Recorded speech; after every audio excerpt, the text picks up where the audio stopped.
नमस्कार।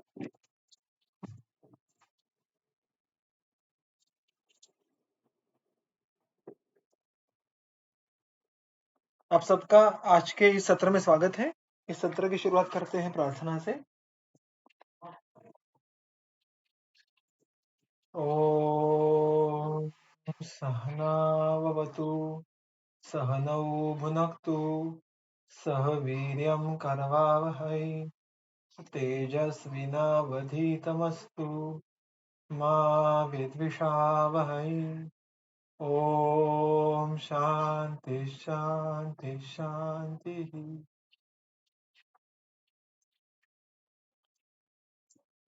हम चरक संहिता सूत्रस्थान अध्याय क्रमांक 6 तस्याशीतीय के अंतिम कुछ सूत्रों तक आगे पहुंचे हैं और हमने इसमें देखा था कि इसका मुख्य विषय ये ऋतुचर्या है और इस ऋतुचर्या के सारे वर्णन के बाद जो उस विषय का समाप्ति होती है वो हमने उसके सूत्र के बारे में इसके पहले के सत्र में देखा था, किंतु सातम्य नामक एक अन्य विषय इसी अध्याय में अंत में आता है और अतः उसके बारे में कुछ विवरण करना आवश्यक था, इसलिए हमने उसका विस्तार नहीं किया था। सूत्र क्रमांक 49 इसके जो पहला उसका चरण है, इत्युक्तम ऋतु सात्म्यम यद चेष्टा आहार व्यपाश्रयम, यहाँ पे जिसको कहते हैं हमने इसके पहले कभी तो एक बार देखा था कि उपक्रम और उपसंहार, जब भी एक किसी अध्याय में एक से अधिक प्रकरण होते हैं, यानी अध्याय एक ही होता है लेकिन उसमें जिन विषयों के बारे में विवरण करना है ऐसे एक से अधिक विषय होते हैं, तो उनको अलग अलग प्रकरणों के द्वारा उसमें रखा जाता है। सो द अध्याय इज डिवाइडेड फर्दर इनटू सब groups depending on the topic. तो यहाँ पे जो सबसे प्रधान टॉपिक है हम ऐसा कह सकते हैं वो है ऋतुचर्या, और वो उसका विषय इस सूत्र के द्वारा यहाँ पे समाप्त होता है। इसको कहेंगे उस विषय का उपसंहार होना। इति उक्तम यानी यहाँ पे इस प्रकार से यहाँ पे कहा गया है क्या, ऋतु सात्म्यम, ऋतु के सात्म्य का, ऋतु सात्म्य के बारे में यहाँ पे विवरण पूर्ण हुआ। अब ये ऋतु सात्म्य किस प्रकार का है, चेष्टा आहार व्यपाश्रय, व्यपाश्रय यानी उसके आश्रय, किसके आश्रय से रहने वाला, तो चेष्टा और आहार यानी आहार विहार। इसका अर्थ ऐसे हुआ कि ऋतुचर्या में अगर आप कोई भी बात देखने के लिए जाए तो वो आइदर आहार और विहार इसमें कैटेगराइज हो सकती है, इसके अलावा और कुछ नहीं होता। और इस प्रकार आहार विहार के द्वारा ऋतुचर्या या ऋतु सात्म्य यहाँ पे वर्णित हो गया। अब सात्म्य इस संकल्पना का विवरण इसके पहले इस अध्याय में इस ग्रंथ में आया नहीं है, अतः यहाँ पे उसके बारे में कुछ विस्तार ग्रंथकार करते हैं। वो इसके बारे में ऋतु सात्म्य इस संकल्पना के बाद अन्य 3 सात्म्यों का उल्लेख यहाँ पे करते हैं। कैसे देखिएगा, उपशेते यद औचित्यात् ओकस सात्म्यम तदुच्यते देशानाम आमयानाम च विपरीत गुणम गुणैः सात्म्यम इच्छन्ति सात्म्यज्ञाः चेष्टितम च अद्यमेव च। अब यहाँ पे ऋतु सात्म्य, ओक सात्म्य, देश सात्म्य और व्याधि सात्म्य, इस प्रकार से 4 सात्म्यों का वर्णन आ जाता है। अब देखिए सात्म्य इस परिभाषा से हम सब ये परिभाषा हम सबको ज्ञात होगी, किंतु उसका एक सबसे सामान्य जो अर्थ समझा जाता है या जो सबसे पहले हमारे मन में आता है वो है कि जिस किसी भी आहार या विहार की हमें आदत हो जाती है उसको हम सात्म्य कहते हैं, किंतु ये उसकी सदोष व्याख्या है, इसमें कुछ खामियां हैं। किस प्रकार, तो देखिए मूलतः सात्म्य ये शब्द का अर्थ क्या होता है, अगर आप नीचे भी देखें जो ओक साथ में वहां पे उसका कुछ विवरण आ जाता है कि उपशयते यद औचित्यात् ओक सात्म्यम तदुच्यते। तो उपशय ये सात्म्य का एक पर्याय शब्द के हिसाब से भी कहा गया है। अगर आप देखें कि निदान स्थान में सात्म्य उपशय इसका पर्याय नाम सात्म्य कहा गया है और उपशय का अर्थ सुख ये अपेक्षित है, अतः सात्म्य उपशय सुख वैसे देखने के लिए जाए तो बहुत ही नजदीक वाले अर्थ होने वाले शब्द हैं। अतः सात्म्य इस शब्द से जो पहला अर्थ हमारे मन में आना चाहिए वो है सुख और ना कि आदत होना। अब यहाँ पे सात्म्य या सुख या उपशय ये किस प्रकार से समझने लेना है, तो यहाँ पे स और आत्म, आत्म यानी स्वयं, यहाँ पे सात्म्य में जो भी आत्म ये पद है उसका अर्थ आत्मा इस प्रकार से ना होते हुए स्वयं, खुद, सेल्फ ऐसे होता है। अतः जो स्वयं के लिए सुख कारक है उसको सात्म्य कहना है। और यह सात्म्य अलग अलग मुद्दों पे निर्भर करता है। किस प्रकार से? तो यहाँ पे देखिएगा, ऋतु सात्म्य जन्म के बाद अलग अलग फैक्टर्स से हमारे शरीर की इंटरेक्शन होती है। फिर उसमें देश है, काल है, और इस प्रकार से उस देश काल के विपरीत गुणों के आहार विहार के द्वारा हमें हमारा शरीर बनाए रखना आवश्यक होता है। अब देखिए, हमने प्रायः यही बात देखी थी कि ऋतुचर्या में प्रायः जो भी गुण प्रधान होते हैं उन गुणों का शरीर पे विपरीत परिणाम ना हो, इसलिए उस विपरीत गुणों के आहार विहार का सेवन करने का प्रायः उपदेश किया गया है। उसमें अर्थात कुछ अपवाद आ जाते हैं, कुछ मॉडिफिकेशन आ जाते हैं, किंतु उसकी क्रक्स ये है कि उस ऋतु के विपरीत गुणों का आहार और विहार उसका सेवन करना, वो ऋतु साथ में हुआ। उसी प्रकार से आगे चलकर वो विस्तार तो नहीं करते आगे जाके, लेकिन देश सात्म्य के बारे में वही बात करते हैं कि देश के विपरीत गुण से जो आहार विहार है उनका सेवन करना, यानी जंगल देश, अनुपदेश, साधारण देश। आप जिस प्रकार के भी देश में रहते होंगे उस देश में जो भी गुण प्राधान्य रहेगा, यानी समझो जंगल देश में वात का प्राधान्य है, अनुपदेश में कफदोष का प्राधान्य रहेगा, क्योंकि वहां पे उस प्रकार से जो मिट्टी है, जल है, वृक्ष है, उनकी रचना है। तो हमें हमारे शरीर को कफदोष के विपरीत आहार विहार के आश्रय लेना पड़ेगा। वो हो गया देश सात्म्य, यानी ऋतु के गुणों के विपरीत प्रायः ऋतु सात्म्य होगा, देश के गुणों के विपरीत देश सात्म्य होगा। और उनको सात्म्य क्यों कहते हैं? क्योंकि उस देश में, उस ऋतु में स्वास्थ्य बनाए रखने के लिए हमें वो आवश्यक होता है, इसलिए उसको सात्म्य ऐसे कहा जाता है। अतः सात्म्य का अर्थ आदत होना या आदत करवा के लेना इतना अल्प या इतना अव्याप्त नहीं है। अब इसके सूत्र क्रमांक 49 में जो आगे की पंक्ति है उसके ऊपर ध्यान दीजिएगा। इसके बारे में गंगाधर जी और चक्रपाणी जी थोड़ा अलग अलग विधान करते हैं जो ओकसात्म्य इस संकल्पना के आधार पर है। देखिए, उपशेते यद औचित्यात् ओकसात्म्यम तदुच्यते, यद औचित्यात् उपशेते तद ओकसात्म्यम उच्यते। ये उसका हो गया अन्वय। अन्वय यानी जो पद्यात्मक वाक्य है उसको गद्य स्वरूप में, यानी कर्ता कर्म क्रियापद इस क्रम में उसको रीअरेंज करना। तो जो औचित्य के कारण सुख देता है उसको ओ के साथ में कहना है, ऐसा उसका बहुत ही क्या कहेंगे, बेसिक या बहुत ही क्रूड ऐसा उसका भाषांतर हुआ। अब इसमें जो परिभाषा यही है उनकी तरफ देखेंगे। उपशेते, इसका तो अर्थ तो हमने देखा कि सुखयति। नीचे चक्रपाणी जी उसके जो विवरण करते हैं वो थोड़े इंटरेस्टिंग है। वो क्या कहते हैं देखिए, उपशेते सुखयति अपथ्यम अपि सत विकार न जनयति, यानी ऐसा कोई आहार या विहार जो वैसे देखने के लिए जाए तो उसका ग्रंथोक्त विवरण या अपथ्य इस प्रकार से होगा, किंतु उसका दीर्घ काल से शीलन करने के कारण शरीर में विकार उत्पन्न नहीं होता है। नाउ दिस ओकसात्म्य ऑब्वियसली इज वेरी सब्जेक्टिव। ये उस व्यक्ति के लिए सब्जेक्टिव होने वाला है। अब चक्रपाणी की जो विवरण है उससे अलग विवरण गंगाधर का है। वो कहते हैं कि पुरुषस्य औचित्यात् स्वप्रकृति अनुसारेण विपरीततया सहात्मना शरीरेण समवेतत्वाद उपशेते सुखयति। यानी क्या, देखो, औचित्य का अर्थ चक्रपाणी ने लिया है कि सातत्य अभ्यास करने से, यानी किसी भी आहार या विहार का दीर्घ काल तक शीलन करने के कारण वहां पे हमें औचित्य ऐसे कहा गया है। किंतु यहाँ पे जो गंगाधर जी अर्थ लेते हैं वो औचित्य का अर्थ लेते हैं समवेत, समवाय, यानी स्वयं के प्रकृति के अनुसार विपरीत गुणों का सेवन करना। अब देखिए, प्रकृति ये बहुत ही सब्जेक्टिव बात है और हमारे प्रकृति के अनुसार आहार विहार का सेवन ये हमारे जन्म के बाद शुरू होता है। तो अब ये कितना कॉम्प्लिकेटेड हो सकता है देखिएगा। एक कोई व्यक्ति विशिष्ट देश में रहने वाली, विशिष्ट ऋतु में विशिष्ट प्रकृति होने वाली, इस पे उसको हर एक सात्म्य के बारे में सोचना पड़ेगा।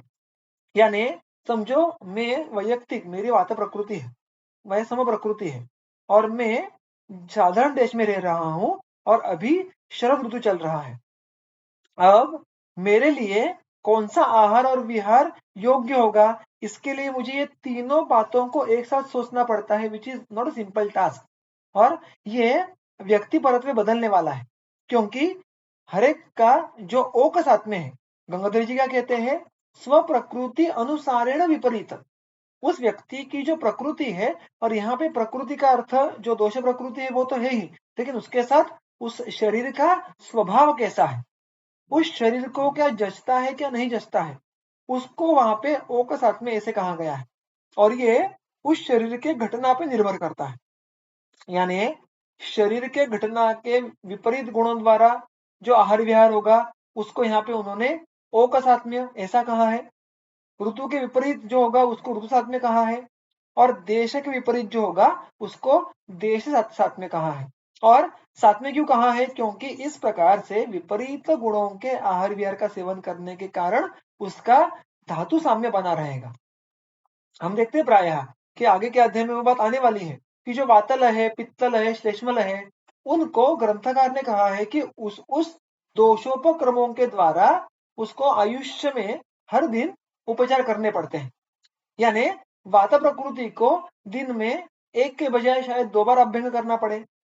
पित्त प्रकृति के व्यक्ति को इतनी अभ्यंग की आवश्यकता ना हो, उसको शायद नारिकेल तेल का उपयोग करना पड़े, and so on. So there has to have differences in the दिनचर्या, ऋतुचर्या एज पर द ओक सात्म्य। अब ये अर्थ होगा गंगाधर जी का। चक्रपाणी जी का अर्थ क्या देखा हमने कि बहुत दिन से शीलन करने के कारण जो जिस चीज की शरीर को आदत हो जाती है उसको ओ का साथ में कहा है। तो अब एग्जैक्टली ओ का सात्म्य इस संकल्पना को कैसे समझ के लेना है, तो हम इन दोनों संकल्पनाओं को अगर एक साथ जोड़े और कुछ उदाहरण देखें तो बात शायद सुस्पष्ट हो जाएगी। हमने इस अध्याय में देखा है, अन्य भी आपने पढ़ा होगा कि मद्य या मांस इनके सेवन की जब बारी आती है तो ग्रंथकार बहुत बार कहते हैं कि मद्य साथ में हो या मांस साथ में हो तो आप आगे चलकर मद्य या मांस का सेवन कीजिएगा। यानी हमने शायद ग्रीष्म ऋतु में या किसी अन्य ऋतु में देखा था, एक मिनट, हाँ, हमने ग्रीष्म ऋतु में आप अगर आप देखो इसी इसी अध्याय में तो वहां पे वर्णन आ जाता है कि मध्यम अल्पम नवा पेयम अथवा सुबहुदकम, कि मद्यपान ये अल्पशः करना है या करना है तो बिल्कुल नहीं करना है, या इसमें बहुत अधिक पानी डालकर उसमें मद्यपान करना है। अब यहाँ पे जो विवरण है उसमें अगर आप टीका देखो गंगाधर जी की, वो कहते हैं कि जिनको मद्य साथ में है वो मद्य का सेवन अल्प कर सकते हैं, जिनको मद्य साथ में है ही नहीं वो मद्य का सेवन करे ही ना। अब देखिए यहाँ पे मद्य साथ में होना ना होना कैसे उत्पन्न होता है।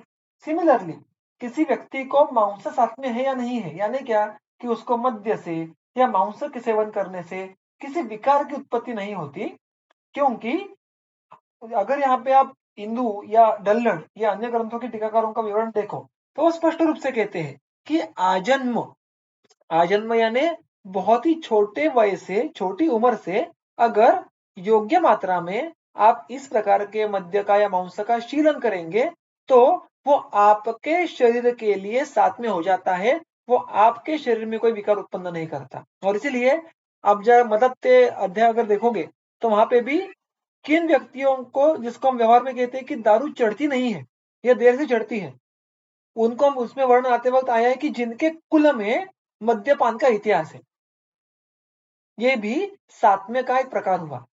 तो इस संकल्पना को हम आदत ऐसा कह सकते हैं, किंतु ये आदत ये किसी भी वय में शुरू करके उसको साथ में करवा के लेना ये संभव नहीं होता।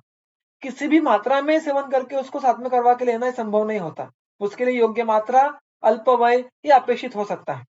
अतः टू समराइज, what is ओकसात्म्य?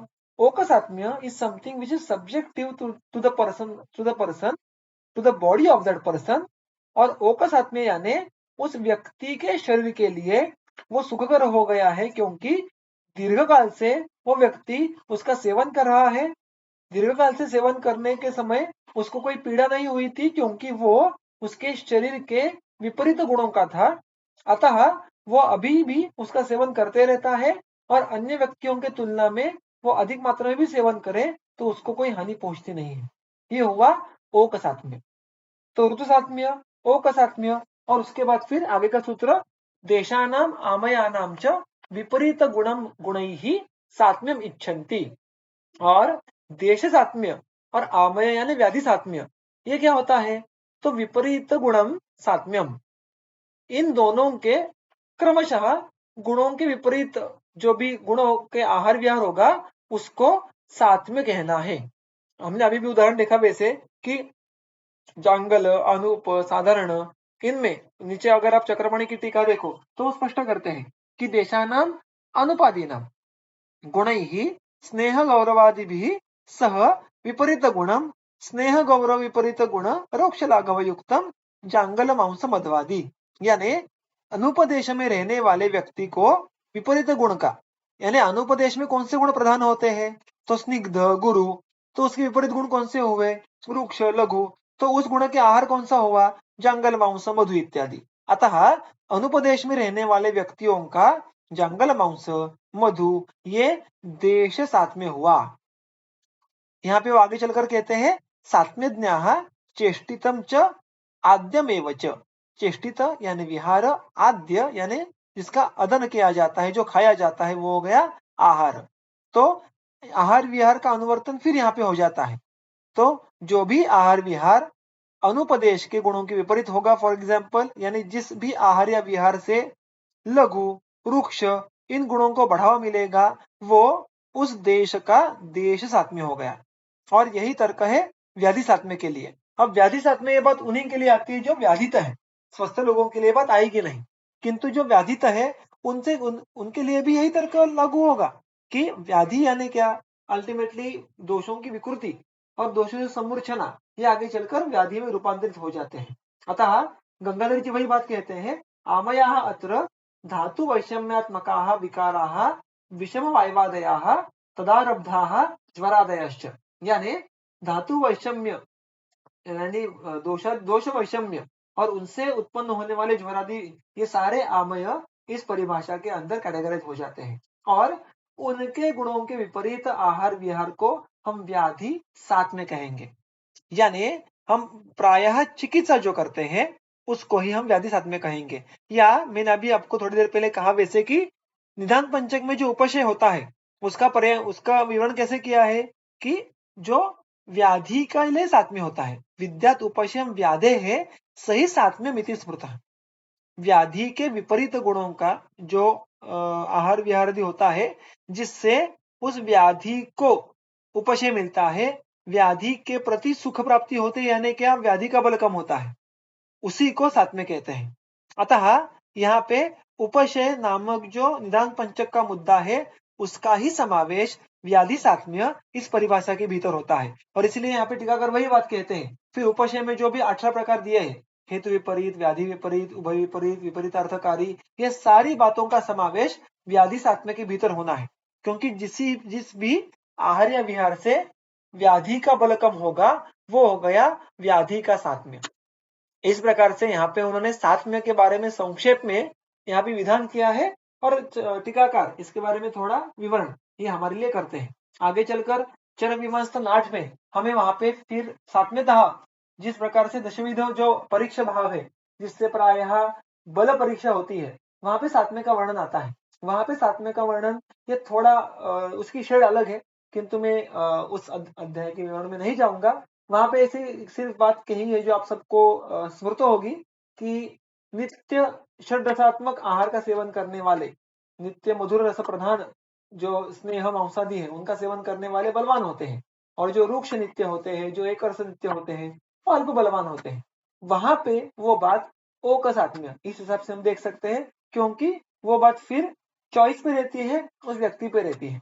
अतः हम किस अधिकरण में सात्म्य शब्द ले रहे हैं और वहां पे उसका क्या अर्थ अभिप्रेत है, ये देखना आवश्यक है। और उसके लिए सात्म्य शब्द के अलग अलग जो शेड्स है जो हमें यहाँ पे इस अध्याय में अंत में देखने के लिए मिलते हैं, उनका विवरण यहाँ पे समाप्त हो जाता है। यहाँ पे एक जो इंटरेस्टिंग बात है, देखिए, जो ग्रंथकार शब्द का उपयोग करते हैं सात्म्यज्ञाः, यानी सात्म्यज्ञ, ये भी वैद्य की एक स्किल सेट, एक खूबी होना अपेक्षित है। सात्म्य को जानना seems to be a special skill. अब देखिए ना, मैंने अभी अभी आपको उदाहरण दिया वैसे कि किसी विशिष्ट देश में, विशिष्ट ऋतु में कोई व्यक्ति आपको मिलने के लिए आए, तो उसको कितने अलग अलग परम्यूटेशन कॉम्बिनेशन करके आपको साथ में निश्चित करनी पड़ेगी, और उसके लिए आपको साथ में भी होना पड़ेगा। और आगे चलकर ऐसे बहुत सारे संदर्भ है कि जो बातें साथ में होती है वो कभी भी टालनी नहीं होती है। व्याधि में भी जो साथ में है उस प्रकार के पथ्य की योजना करनी है। अगर कोई बात साथ में है तो उसको सहसा, उसको अनभ्यस्त नहीं करना है, उसको उस रुग्ण से अलग नहीं करना है। तो साथ में संकल्पना का जो महत्व है चिकित्सा में, वो बहुत ही अधिक है, और उसको समझना ये आवश्यक है। अतः बहुत बार क्या होता है, अनेक व्यक्ति ये कोई उनके ऋतु या देश या ओकस आत्मा के अनुषंग से बहुत ही अल्प वय से किसी विशिष्ट आहार का सेवन करते रहते हैं, जो हमारे ग्रंथ में स्पष्ट रूप से अपथ्य या दोष प्रकोपक ऐसा कहा गया होता है। किंतु सालों से उसका अभ्यास करने के कारण उसको वो ओकस आत्मा हो सकता है, या वो किसी विशिष्ट देश में होने के कारण उसको वो देश आत्मा पहले से होगा। इसके बहुत ही सुंदर उदाहरण आपको अष्टांग संग्रह में देखने के लिए मिलेंगे। अष्टांग संग्रह में उन्होंने किस देश के व्यक्तियों के लिए किस आहार का साथ में होता है, इसकी बहुत ही सुंदर रचना की है। और वो कहते हैं कि वो आहार उनके लिए देश साथ में है। तो अगर वैसे हो तो आपको उस आहार के अनुसार ही पथ्य की रचना उस व्यक्ति में करनी पड़ेगी, in spite of it being theoretically अपथ्य, थ्योरेटिकली दोष प्रकोपक। जो जब भी ऐसी बात आती है तो सात्म्य का पलड़ा भारी होता है। और अतः आप कहाँ पे प्रैक्टिस कर रहे हो, किस ऋतु में आप प्रैक्टिस आपकी चल रही है, और सामने वाले रुग्ण का अवकाश आत्म्य क्या है, इन सारी बातों को देख के ही आपको हेतु परिवर्जन, पथ्य की सूचना ये देना आवश्यक होता है। आप एम्पिरिकली केवल व्याधि सात्म्य, यानी केवल इस व्याधि के लिए अच्छा क्या है बुरा क्या है ये कह के सारी आदतें एक झटके में बंद करवाना और सारी नई आदतों को एक झटके में शुरू करना, ऐसा नहीं कर सकते। किनको क्रमशः कम करना है और किनको पूर्ण बंद करना है, इसका अंदाजा आपको साथ में से ही आता है। और क्रमशः बंद करने का जो विधि है वो इसके आगे के अध्याय में आने वाला है। आप सबको आपने पढ़ा भी होगा कि उचिता अहिता धीमान, कि कैसे पादवंशिक क्रम जिसको हम कहते हैं, तो वो भी इसी चतुष्क में 7वें अध्याय में आता है। तो इस प्रकार से क्लिनिकली बहुत ही आवश्यक, कभी कभी कम समझा होगा या लिमिटेड स्कोप जिसका हमें लगता है, ऐसा ही संकल्पना सातवें नामक है। और सातवें के संदर्भ अगर आप ग्रंथ में अलग अलग प्रकार से देखो तो आपको ये संकल्पना और अच्छे से समझ में आएगी। तो इस अध्याय में मुझे ऐसा लगता है कि इतना उसका विवरण काफी है। अगर इसके अलावा भी किसी को और इसके प्रति कोई सूचना, कोई प्रश्न शंका हो तो आप सत्र के अंत में या बाद में भी पूछ सकते हैं। नाउ कमिंग टू द तत्र श्लोकाः। तत्र श्लोकः तत्र श्लोकः वृतावृतौ नृभिः सेव्यम् असेव्यं यच्च किंचन तस्य शितीये निर्दिष्टम हेतुमत् सात्म्यमेव च। अब देखिए, तत्र श्लोकः, ये इस अध्याय का उपसंहार हुआ। अब देखो नीचे चक्रपाणी जी कहते हैं, उक्तम अध्यायार्थम उपसंहारति। अध्याय में जिस भी विषयों का वर्णन है उस सारे विषयों की एक समरी, एक समापन ये यहाँ पे आया है। तो इसके पहले किसका उपसंहार था, ऋतु सात्म्य नामक प्रकरण का उपसंहार था। उसके बाद सात्म्य नामक एक उप प्रकरण यहाँ पे आया, और इन दोनों का मिलाकर जो अध्याय है उसका एक साथ समरी, एक साथ समापन जहाँ पे हो रहा है, ये तत्र श्लोकः नाम से होता है। तत्र श्लोकः अध्याय के अंत में आते हैं और इस प्रकार से पूरे अध्याय में जो भी आशय है उसकी समरी करते हैं। यहाँ पे क्या कहा है देखें, ऋतौ ऋतौ नृभिः सेव्यम असेव्यम यच्च किंचन। मनुष्य ने हर एक ऋतु में जिसका सेवन करना है और जिसका सेवन करना नहीं है, वो तस्याशितीय निर्दिष्टम, उसका विवरण तस्याशितीय इस अध्याय में किया गया है। और हेतुमत सातवें में वच, और उसके साथ साथ और एक कौन सा विषय इस अध्याय में है, हेतुमत सातवें में वच। सातम्य इसके बारे में भी वर्णन है, किंतु वो हेतुमत है। हेतुमत का अर्थ चक्रपाणी जी क्या कहते देखिएगा, हेतुमत इति उपपत्तिमत। उपपत्तिमत यानी सात्म्य किन किन कारणों से होता है, उसके पीछे की संगति क्या है, यानी देश सात्म्य, काल सात्म्य, व्याधि सात्म्य और ओक सात्म्य, इन कारणों से जो सात्म्य उत्पन्न होता है, जो उपशय सुख उत्पन्न होता है, वो सकारण इस अध्याय में हमने कहा है। और इस प्रकार ये इस अध्याय में विषयों का जो वर्णन किया गया है उसकी सूची मानो यहाँ पे समाप्त हो जाती है। इति अग्निवेश कृते तंत्रे चरक प्रतिसंस्कृते श्लोकस्थाने तस्याशितियो नाम षष्ठोध्यायः। और इस प्रकार यहाँ पे जो शास्त्र चतुष्क है उसमें से जो अध्याय क्रमांक 6 है उसका समापन यहाँ पे हो जाता है। इसके आगे का जो अध्याय है सप्तमोध्यायः वो इसी क्रम में आगे आता है, उसका केवल हम आरंभ करेंगे आज और उसके आरंभ की कुछ बातें देख के यहाँ पे विराम लेंगे। सप्तमोध्यायः अथातो न वेगान् धारणीयम् अध्यायं व्याख्यास्यामः इति अस्माः भगवान् आत्रेयः। न वेगान् धारयेत् धीमान् जातान्मूत्रपुरीशयोः न रेतसो न वातस्य न छर्द्याः क्षवथोः न च नोद्गारस्य न जृम्भायाः न वेगान् शुद्पिपासयोः न बाष्पस्य न निद्रायाः निश्वासस्य च श्रमेण च। अर्थात इस अध्याय का नाम भी देखिए, न वेगान धारणीय। इस अध्याय की जो शुरुआत का सूत्र है उसकी जो शुरुआत के कुछ पद है उस पदों से निर्मित ऐसा ये अध्याय का नाम है। जैसे अभी तक हमने मात्राशितीय देखा, तस्याशितीय देखा, उसी प्रकार से इस अध्याय का भी नामकरण पहले सूत्र के पहले कुछ शब्दों के द्वारा किया गया है, न वेगान धारणीय। अब इसमें शुरुआत में क्या कहा है देखिए, न वेगान धारय धीमान। धीमान यानी बुद्धिमान व्यक्ति ने वेगों का धारण नहीं करना है। किस प्रकार के वेग? जातान, जो उत्पन्न हुए हैं। और उसमें किन किन वेगों का समावेश होता है, ये पूरी एक लंबी चौड़ी जो लिस्ट है वो इसके नीचे आ जाती है। अब वेग इस शब्द का अर्थ दोनों टीकाकार क्या देते हैं? प्रवृत्ति उन्मुखता। प्रवृत्ति उन्मुखता, उन्मुख यानी कहीं किसी मुख से बाहर जाने का प्रयास, उसके पीछे की प्रवृत्ति, यानी an effort which stimulates something to get out of the something or to come out of something। तो देखो यहाँ पे अपेक्षित ऐसा है कि यहाँ पे जो वेग उत्पन्न होते हैं उनको एक विशिष्ट गति होने वाली है और उस गति होने के कारण वो किसी विशिष्ट भाव पदार्थों को स्वीकृत करना या बाहर छोड़ना, इसके लिए वो प्रक्रिया होने वाली है और उसको यहाँ पे वेग ऐसे कहा गया है। ये वेग कौन कौन से हैं ये तो हम आगे चलकर देखने वाले हैं, किंतु इस दो सूत्रों की रचना बहुत ही वैशिष्ट्यपूर्ण है। उन्होंने हर एक दो वेगों के पहले या बाद में न इस अव्यय की रचना की है। न वेगान धारयेत तो है ही, एक बार पहली पंक्ति में वेगों का धारण मत कीजिएगा, ऐसा कहने के बाद केवल वेगों की लिस्ट दे देते तो चल जाता, जैसा वाग्भट ने किया है कि वेगान धारयेत वात वेणुमुद्र क्षोत्र सुधाम वगैरह, वो एक ही बार न कह देते हैं। किंतु यहाँ पे चरक संहिता में हमें न रेतसः, न वातस्य, न चर्द्याः, ऐसे अनेकों बार न का उल्लेख आता है, जिसकी वैसे देखने के लिए जाए तो आवश्यकता नहीं है। लेकिन आवश्यकता नहीं है ऐसी बात ग्रंथ करेंगे नहीं। तो अगर ग्रंथों ने इसका ऐसा विस्तार किया है तो इस विस्तार के पीछे की सोच क्या होगी, ये अगर हम देखने के लिए जाए तो टीका में हमें इसका उत्तर मिल जाता है। क्या कहते टीकाकार?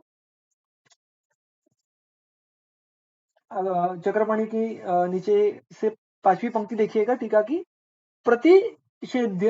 प्रतिनिषेध्यम नकारकरणम निषेध्य गौरवोपदर्शनार्थम। प्रतिनिषेध्यम नकारकरणम, प्रति यानी हर एक, निषेध्य यानी जो निषेध करने लायक जो बात है उसके प्रति उन्होंने नकार दिया है, यानी जिसको ना कहना है उसको उन्होंने इंडिपेंडेंटली स्वतंत्र रूप से न इसका उपयोग किया है। इसका कारण क्या कहते हैं वो? निषेध्य गौरव उपदर्शनार्थम। ये जो निषेध करने लायक बातें हैं ना, उनके प्रति गौरव दर्शाने के लिए, यानी उनके प्रति उनका वेटेज या अन्य निषेध्य बातों से अधिक है ये दर्शाने के लिए। अब देखिए ग्रंथ में मुख्यतः स्वस्थ वृत्त के अधिकरण में क्या क्या नहीं करना चाहिए और क्या क्या करना चाहिए, इन दोनों की बहुत बड़ी लंबी चौड़ी लिस्ट हो सकती है। वो आहार विहार से लेकर आहार विहार इस कैटेगरी में, अब दिनचर्या, ऋतुचर्या, ये आगे चलकर भी जो संवृत्त है इसमें भी आप देख पाते हैं कि ये करो ये न करो। तो जो बातें नहीं करनी है उनको कहते हैं निषेध्य, जिनका निषेध किया गया है। और ऐसी बहुत सारी बातें हैं उनमें भी जो बातों को अवॉइड करना ये बाकी बातों से थोड़ा अधिक महत्व का है। The things to be definitely avoided, इनको यहाँ पे वो बार बार न इस अव्यय के द्वारा अधोरेखित करते हैं। ऐसी रचना करने के पीछे का जो कारण है वो है कि जो ना करने लायक स्वस्थ वृत्त में बातें हैं, उनमें भी जो पक्का नहीं करना है, उनको अंडरलाइन करने के लिए सबको पीछे अलग-अलग न ऐसा लगाया गया है और उसको यहाँ पे उन्होंने गौरव यानी उसका गुरुत्व, उसका वेटेज दर्शाने के लिए कहा है, ऐसा टीकाकार कहते हैं। और ऐसी रचना हमें ग्रंथ में आगे चलकर भी और हमने आपको अगर स्मरण होगा तो दिनचर्या में भी हमें ऐसा विवरण देखने के लिए मिला था। तो ऐसा वर्णन जब आता है तो उसके पीछे का महत्व समझ के लेना है और उसका महत्व समझ के लेकर व्यवहार में जब प्रायः ऐसा बहुत बार होता है कि कोई रुग्ण आपके पास आए तो उसको जो उसमें जो भी सारे अपथ्य हैं उनको एक साथ बंद करना संभव नहीं होता। उसमें कुछ व्यावहारिक मुश्किलें होती हैं, उसका काम होगा, उसकी रहने की जगह होगी और इन नंबर ऑफ थिंग्स। तो उस किन बातों को पक्का निषेध कहना है, किन बातों के प्रति आप थोड़ा ढीला रह सकते हैं, किन बातों को बाद में ना करने के लिए कह सकते हैं। ये कैटेगरी किस बलबूते पे करेंगे? तो उसके लिए हमें ऐसे संदर्भ काम में आते हैं कि जिनके प्रति ग्रंथकारों ने गौरव कहा है कि इनको नहीं करना है मतलब नहीं करना है। तो उनको पहले किसी भी बात करके रुग्ण को कहना है कि भाई अब बाकी बात एक बार कभी तो करे तो चल जाएगा, किंतु इसको नहीं करना है। किसको नहीं करना है? जिसके प्रति ग्रंथों ने इस रचना के द्वारा निषेध का गौरव अधोरेखित किया है। ठीक है? तो इस प्रकार में जो बाकी वेगों का विवरण आता है और हर एक वेग का वर्णन आता है, इसको हम आगे के सत्र में शुरू करेंगे। इसके पहले के अध्याय के बारे में या आज हमने जो 7वें अध्याय के बारे में शुरुआत की, इसमें किसी को कोई प्रश्न होगा तो अभी पूछ सकते हैं, अन्यथा हमारा आज का सत्र यहाँ पे समाप्त करेंगे।